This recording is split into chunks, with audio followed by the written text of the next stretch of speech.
光着身子的大姐姐韩青默默注视着自己的亲弟弟。悠悠，你是不是很累啊？今天我们就这样睡吧，好不好？悠悠满脸娇羞，羞涩斥责，这也太放荡了吧。结果下一秒明明就拿起手机给不知名人士打了个电话。泰哥悠悠是从脑花手底下逃出来的，直接瞬移到马来西亚的吉隆坡，美美的开了个豪华酒店的大床房。预测到日本要完，干脆利落的将日元全部给兑换了。现在就是告诉自己的合作伙伴这些情报。而现在是涩谷时间11点28，胖达和日下部刚刚亲眼见识到了宿傩的恐怖之处。日下部一个班主任直接气得躲在废墟里不肯出来，知道被胖达找到，抱着刀显得弱小可怜又无助。他只想摸鱼，可不想真的拼命啊！而且现在五条悟已经被封印了，已经没有人能打败宿傩了，不如直接把虎杖悠人处死。另一边，九相图的长相却直接认了虎杖当弟弟，在他脑海中出现了不存在的记忆，是虎杖喊他哥哥的场景，他便直接认定这就是自己的弟弟，于是站起来准备去找虎杖。而虎杖此时正在跟脑花对峙，脑花突然出现在狼狈逃跑的真人面前，听到真人喊这个人为下游，想起来五条悟就在真人手中，大喊一声把五条老师还回来，同时冲了上去。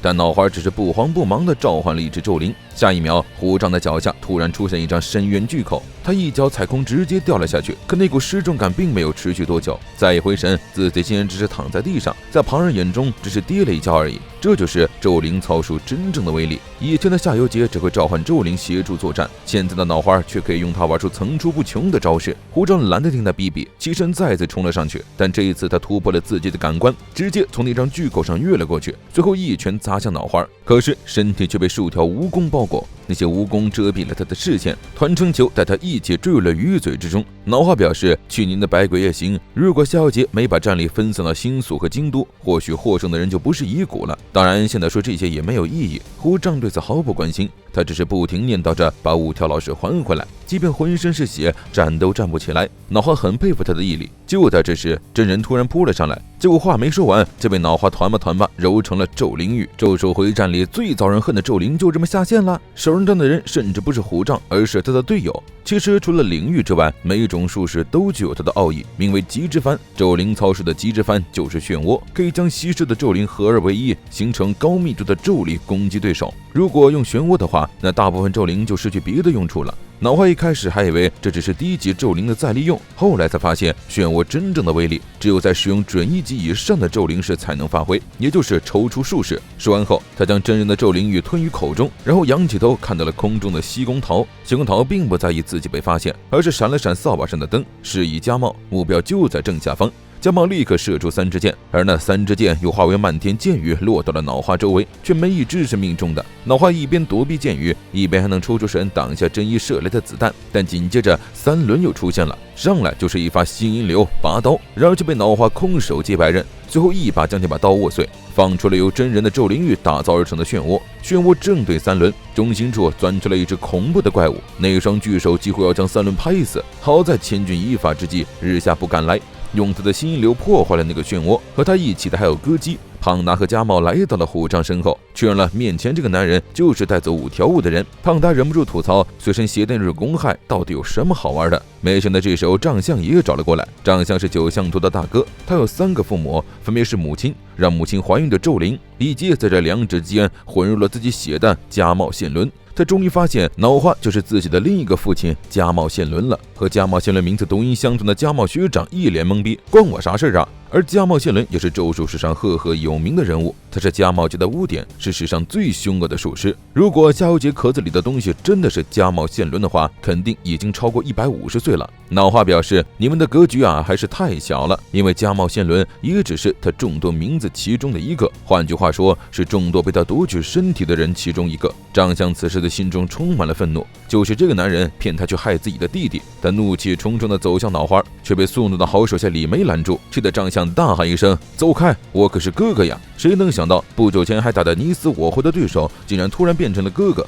虎杖这会儿是一脸懵逼，而丈相已经认定了这个弟弟。由于他的术士所带来的影响，不管相隔多远，他都能感受到跟自己血缘有关系的弟弟们的异状。而当初他差点杀了虎杖的时候，也强烈的感受到了虎杖的死，所以他认定虎杖就是自己的亲弟弟。现在看来，脑花能够不断的更换肉体，那么这种情况也就不难解释了。虎杖很有可能是他用别的身体生的孩子，既然如此，那他就要竭尽全力贯彻哥哥的角色了。说着，双手并拢，使出了赤血操守，一发血箭直接朝李梅射了出去。这强大的压迫力让同为家茂家的家茂献祭自愧不如。然而这一发窜血还是被李梅给挡了下来，张相就不断加大力度，又操纵血箭横砍过去，连脑花都不得不暂时屏气锋芒。然而下一秒，脚下的地面突然被切割出来，顶着脑花迅速上升，宛如冲天之柱。最后顶部瞬间爆开，脑花也被崩飞出去，张相随之一跃而起，同时朝那个方向又射出一发血箭。但是脑花迅速召唤出一只会飞的咒灵，在空中不停的躲避，又接连释放其他咒灵代替自己进攻，不过全部被张相的血箭无情的切开。因为对方那变幻莫测的身形，张相干脆使出了 AOE 攻击，漫天箭雨飞射而下，脑花干脆直接朝他飞了过去，趁他不备，从他背后跳了下来，在张相转身的一瞬间就一拳砸向他的手臂，两人展开了激烈的肉搏。失足下坠的张相放出2团血当风火轮又飞了上去，紧接着就是接连不断的进攻，可每一招都被脑花轻松化解。但是不管怎么吃瘪，作为哥哥的张相还是一次又一次挥起了拳头，疲惫和受伤并不能构成他不为弟弟舍命奋战的理由。说完后就追着脑花一起跳了下去。这酣畅淋漓的战斗看得虎杖莫名其妙，不过多亏了张相扰乱战局，他们才能暂时休整。众人同时朝刚落地的脑花冲了上去，结果李梅比他们更快，吹了口气就有无数的冰霜凝结，所有人都被冻了起来，谁敢随便乱动，身体就会跟冰一起碎掉。脑花提醒李梅别把人杀了，还需要有人替他们传话呢。李梅不以为意，用反转术式将手上的伤口愈合。看到这一幕的日下部悔不当初，早知道就赶紧回家了。张相则打算不顾危险将冰块融化，却被李梅用冰块指着，再延伸1寸他就会被戳中眉心。没想到千钧一发之际，竟然是虎杖冲上来将冰块踹碎。因为体内有宿傩的关系，他身上的冰特别脆弱，看来这个人跟宿傩有关。诸葛好不容易把张相救出来，张相却让他先叫声哥哥来听听。同样没被冰冻的还有刚刚在空中的西宫桃，但他的偷袭也被轻易挡掉。李梅被这些人给激怒了，反正传话的人只留虎杖悠人一个就够了，然后不由分说施展了超大规模的冰凝咒法，宛如瀑布一般的冰块直射过来，瞬间就将几人冻住。紧接着又有无数冰箭飞射下来。就在虎杖以为这把肯定完了的时候，面前竟然出现一个高大屁股的女人替他们挡下了攻击。特级术师919游击。